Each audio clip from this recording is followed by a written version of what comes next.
নমস্কার, বন্দে মাতরম।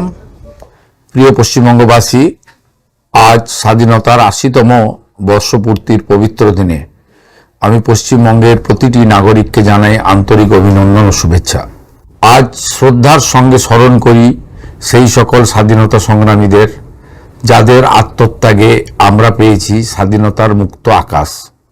নেতাজি সুভাষচন্দ্র বসু, ডক্টর শ্যামাপ্রসাদ মুখোপাধ্যায়, ক্ষুদিরাম বসু, মাতঙ্গিনী হাজরা, প্রীতিলতা ওয়াদ্দেদার, বিনয় বাদল দীনেশ সহ পশ্চিমবঙ্গের অসংখ্য বীর সন্তানকে জানাই সশ্রদ্ধ প্রণাম।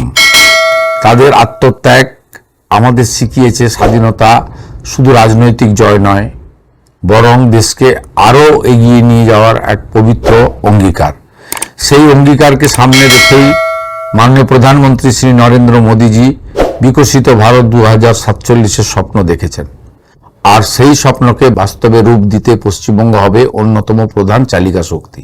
সেই লক্ষ্যেই যুব সমাজের জন্য নতুন সুযোগ তৈরি করা, আমাদের মা বোনেদের আরও স্বনির্ভর করে তোলা, শিক্ষা, স্বাস্থ্য, কৃষি, শিল্প থেকে সমাজের প্রতিটি স্তরে উন্নয়ন পৌঁছে দিতে আমাদের সরকার বদ্ধপরিকর। যে দেশের স্বাধীনতা ও জয়যাত্রার লক্ষ্যে আজ আমরা শপথ নিচ্ছি, তার সবচেয়ে গর্বের প্রতীক আমাদের তিরঙ্গা। তিরঙ্গা শুধু একটি পতাকা নয়, বরং আমাদের সার্বভৌমত্বের পরিচয়, বৈচিত্র্যের মধ্যে ঐক্যের গর্ব। তাই তিরঙ্গার সঙ্গে সঙ্গে আমাদের জাতীয় সঙ্গীত ও জাতীয় গানের মর্যাদা অক্ষুণ্ণ রাখা আমাদের প্রত্যেকের কর্তব্য। এই স্বাধীনতা দিবসে আসুন হর ঘর তিরঙ্গার মাধ্যমে প্রতিটি ঘরে উড়ুক আমাদের গর্বের তিরঙ্গা। জাতীয় ঐক্য সংহতিকে অটুট রেখে হাতে হাত মিলিয়ে গড়ে তুলি আরও উন্নত, আরও সমৃদ্ধ, আরও উজ্জ্বল পশ্চিমবঙ্গ।